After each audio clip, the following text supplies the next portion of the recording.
What's up, everybody? I hope y'all are having a wonderful day. My name is Anthony, and today we're going to talk about companion planting. Let's go.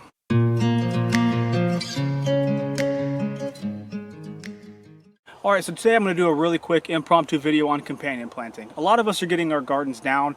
A lot of us have been doing it for a few weeks now because our soil temperature is up. However, I wanted to go ahead, especially for the newer gardeners, because this is part of my series where I want to try to help y'all out, give you a little bit of piece of advice that helped my garden kind of go to that next level. And that is companion planting. Basically, in a nutshell, companion planting is basically putting things next to each other that work in a I scratch your back, you scratch my back kind of situation. As always, I'm going to put down below in the description some of my sources, that way you can read exactly what I'm talking about. But basically, when it comes to companion planting, in this video I'm going to talk about the ones that I have personally done myself, because I don't like to spread things I haven't proven before personally, because that's irresponsible. So the things that I have worked personally for me and the things that have not worked personally for me are what I'm going to talk about in this video. Things first, the main one that we all need to talk about whenever we're talking about companion planting is the age-old, hundreds if not thousands of years method known as the Three Sisters. Now, the Native Americans have done this for however many millennia, most likely, where they basically plant corn, beans, and squash. The corn grows upright, the beans are allowed to grow up the corn, and the squash can shade out weeds, and it's prickly, so raccoons and whatever else that might be going after the corn don't want to walk through the vines. So that is the oldest example of companion planting, because not only do the beans have a trellis by climbing up the corn, they also fix nitrogen in the soil, because corn is a very heavy feeder, so the very next season you don't have to worry about it. Now, I have personally done this and it works very well, and I will share with you a few pictures now.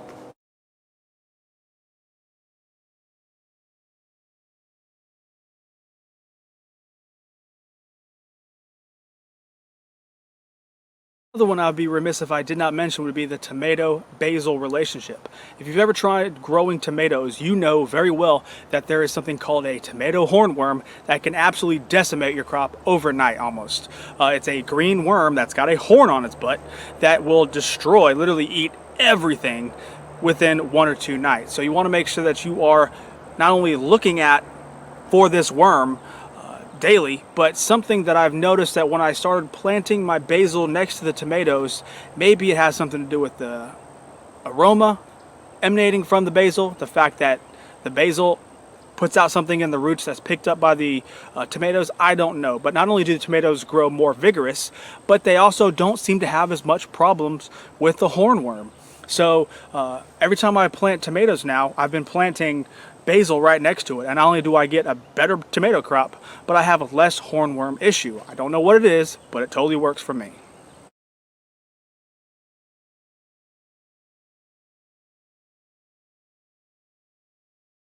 Alright, another one I wanted to mention is cucumbers and dill and nasturtium. Now, every time I plant cucumbers, I like to put dill next to it and nasturtium. If you don't know what nasturtium is, it is basically a flower. However, the best thing about nasturtium is it is a basic trap plant. So whenever you put it next to anything, it doesn't have to be just cucumbers, it could be almost anything. It is encouraging.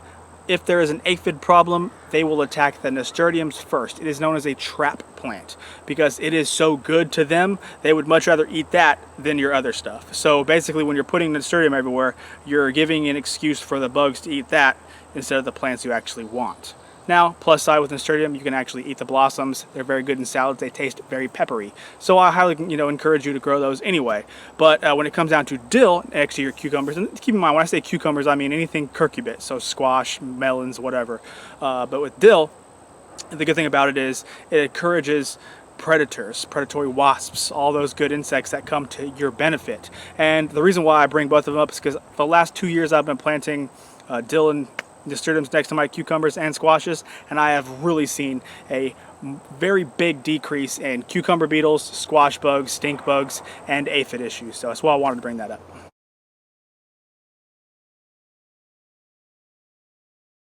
Now, another example is borage and strawberries, or borage and tomatoes, whatever. The best part about borage is it is a flowering plant, and bees absolutely love it. So if you put it next to something that has a lot of flowers like strawberries, cucumbers, squash, tomatoes, whatever, it's going to encourage it to be visited by bees. So when it comes down to being able to put on, keep in mind when I mention these flowers, it's basically encouraging pollinators, because if you've ever been in a situation where you've planted a whole bunch of cucumbers or squash and next thing you know you look around and there's really not very many bees, it can kind of get frustrating because you're watching your female flowers die not being pollinated. You're not getting the fruits you could be. So if you can encourage every bit of pollinator action you can, that is why you want to do it. So having something like borage, bee balm, black-eyed Susans, whatever, I have all three in my garden right now and they work amazingly to bring in bees, all kinds of bees, bumblebees, because obviously I'm not sure who knows this, but you know, American plants like tomatoes and blueberries, they require a American bee. Honeybee's not native to the United States. Honeybee's native to Europe. So they need an American bee to buzz their wings at a certain frequency to release that pollen. So things like blueberries and tomatoes can't get pollinated by a honeybee. They have to get pollinated by a bumblebee. That's why you want to encourage many different types of bees to come to your garden. So obviously by planting things like borage or marigolds or sunflowers or bee balm or whatever will only do wonderful things for your produce and your production.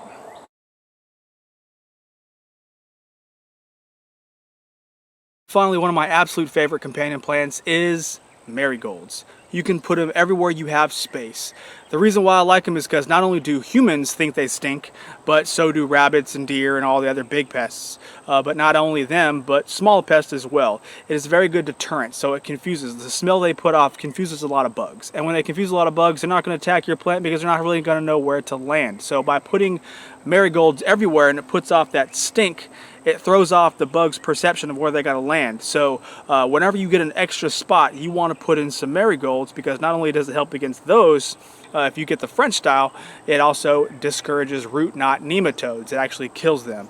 So there's been, scientific studies have been proven that it actually does kill them, but it's depending on where the research is going to determine how widespread that action is. It's not going to get your entire bed with one marigold. However, the area that it's planted, it will kill the nematodes. That way the very next year you want to plant, you got a really good spot to do so. So if you have the opportunity, if you're planting anything when it comes to something with a fruit like cucumbers, squash, tomatoes, whatever, you want to put marigolds all around it.